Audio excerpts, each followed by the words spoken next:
தெய்வமானவர் அண்ணா. தென்னக மக்கள் யாவருக்கும் இரு கண்களை போன்றவர் அண்ணா, கண்களை போன்றவர் அண்ணா. தன்னலம் கருதா வாழ்வில் தனி இன்பம் காண்பவராம், தாயக மக்களை என்றும் தம் உயிராய் மதிப்பவராம். எண்ணில்லாத தம்பிகளை பெற்ற அன்பின் திருவுருவாம், அன்பின் திருவுருவாம். ஏற்ற தாழ்வை எதிர்த்து நிற்கும் அறிஞர் பெருந்தகையாம், அறிஞர் பெருந்தகையாம். ஒரு வாழ்வு செழிக்க பெரும் ஊக்கம் அளிப்பவராம், ஒற்றுமையோடு மக்கள் வாழ வழிதனை அமைப்பவராம்.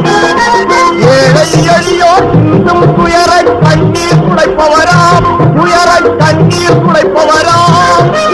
இந்திய மக்கள் அனைவரும் போற்றும் திறமை வாய்ந்தவராம், ஆளும் திறமை வாய்ந்தவராம். சொன்னதை செய்வார் அண்ணா, அண்ணா.